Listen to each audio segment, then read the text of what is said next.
In this Star Wars Battlefront 2 news update video, EA have officially recognised the Resurgence, with executives actually responding to it.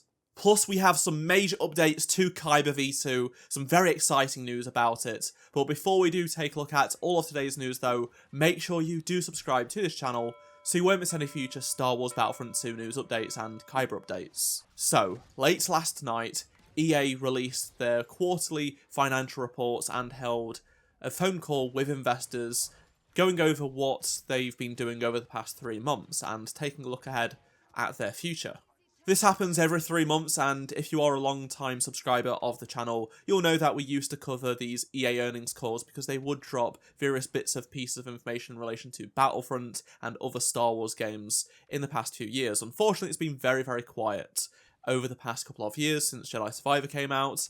In terms of Battlefront 2, they haven't mentioned Battlefront 2 in these earnings calls since the Celebration Edition back in 2020. That is, until last night.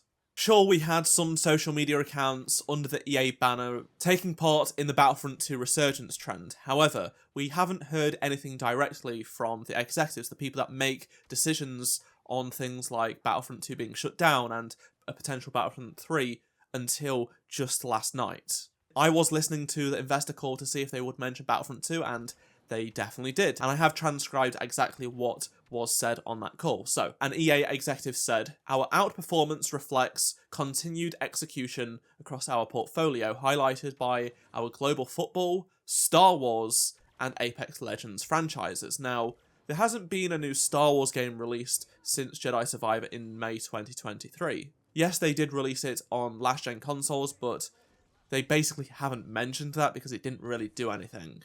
However, in May, it was May 4th, the 20th anniversary of Revenge of the Sith, Andor, the Fortnite season and such, and we all know Battlefront 2 got a massive resurgence, which was the big driving factor for the mention of Star Wars, I'm sure. However, if we look at the data, all Star Wars games saw a boost around May 4th, including Jedi Survivor, which has seen a sustained increased player count since May 4th by a few thousand, which is fantastic to see, and that's on Steam alone. That doesn't take into account the other Star Wars games that have also seen increases as well, but they haven't been to the same extent as Battlefront 2 or Jedi Survivor, except for the Old Republic, which EA actually don't have anything to do anymore. They spun it off to a different company. However, the Old Republic helped non-mobile video game subscription revenue last month reach an all-time high in a single month of over $500 million. But let's get back to Battlefront 2 now. It was specifically called out by the same EA executive by name for being a moneymaker in the past quarter. This is the full quote. "Full game net bookings were $214 million. This is up 27%, and this was led by ongoing momentum from Split Fiction and a resurgence in Star Wars Battlefront 2. This is what they care about the most, if a game is making money, and in the past couple of months, it has made a lot more money. Now, the game was heavily discounted. It was just a few dollars for most of May and June, which says to me that so many people bought it, because otherwise, if just a few people bought it when it was cheap, it wouldn't amount to so much money. However, it certainly has done. Whilst this does not mean Battlefront 3 is in development right now, because it just isn't, they do know there is a demand there. They know that there is something there that potentially after Battlefield 6 does come out, maybe that's where they look to go next with DICE. We need Battlefield 6 to be a huge success for DICE, because it would give them more autonomy over their decisions and would allow them to potentially pursue other projects like Battlefront 3 afterwards, once it has been a success. The multiplayer reveal is tomorrow, and I'm looking forward to seeing it. I can't wait to see what DICE has been cooking up. As a big Battlefield fan, and I just really hope they do nail it, so one day, maybe, we will get Battlefront 3 in years to come. Next up, let's take a look at some updates to Kyber, some very exciting updates. So there has been a bit of a growing sentiment in some pockets of the community that people aren't happy with Kyber taking time. It was originally targeting midsummer, we are now midsummer, and there is no sight of its full release. However, there will be a way for a playtest, which I have talked about in the coming weeks. But the Kyber team have been a bit more transparent in discussing why it's taking so long and what their future plans are. They've got a little bit of a roadmap, and I wanted to share that with you because I've had many comments on my videos. When is Kyber 2 coming out? Where's Wave 4? Is it going to be free? Stuff like that. So this is what had to be said. The Kyber team agree that this playtest phase has dragged on far too long. They are still committed to releasing Kyber V2 for free. Anyone saying otherwise, that's just nonsense. It will always be free, and that will happen this year. They say it's a promise that they will deliver Kyber V2 for free this year. However, people that want the complete experience should wait until launch instead of supporting them on Patreon and paying to gain access immediately like that or play the playtest. There will be far fewer bugs, better stability, and of course it will be free.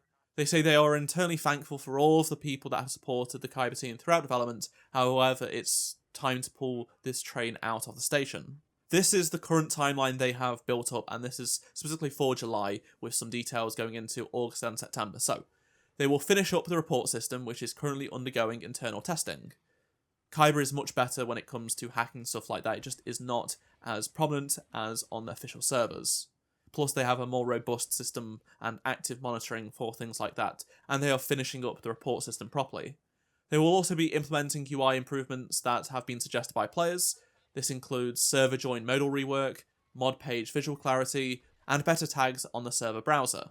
They will be adding 12,000 free playtesters to stress test Kyber's infrastructure between August and September. Wave 4 will be kicking off in a few weeks, which will be in August, and that will be the first phase of that. I've already mentioned they are going to be adding like 6,000 people, I think it was, in terms of Wave 4 playtest. At least that is what they stated a few weeks ago. Now they are looking to sort of double that in the coming couple of months. And then there will be launch, pending feedback from the final wave of playtesters.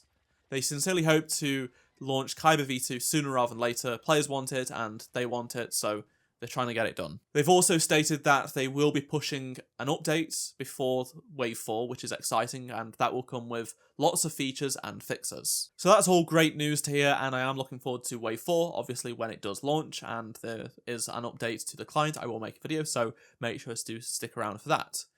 Another common question I've had is Kyber populated? What are the most peak times and stuff like that? Well, we actually have some internal data from Kyber. So they say that because it's a beta test, we don't expect to see enormous activity constantly based on their own metrics. Prime time typically is 5 PM BST to 7 AM BST. The concurrent player count has averaged at around 208 players between these times for a period of 2 weeks. Also, something I wanted to point out is that if you haven't already, join the Discord and such, because yes, it's huge. It's now achieved over 126,000 members, which is absolutely incredible and insane. Sometimes they do drop free memberships to the Patreon, sometimes even on the subreddit as well. So you may get lucky and you may be able to see one of these links and get a free month of Kyber without having to actually spend any money. That's just a little tip from me if you do want access, but we shall see what happens in the future. I am still very much looking forward to Kyber, with the player numbers dwindling on PC and console once again after the Resurgence. We need Kyber, and that is the future of the game. It just allows for way more content and future-proofing of the game. I would love to hear your thoughts on anything I've talked about in this video, so please do let me know down in the comment section below, and remember to drop a like to help support the channel. Subscribe so you don't miss any future Star Wars Battlefront 2 videos, and if you missed any of the previous videos, please do click on the playlist on the screen right now, and I shall see you in my next video. Goodbye.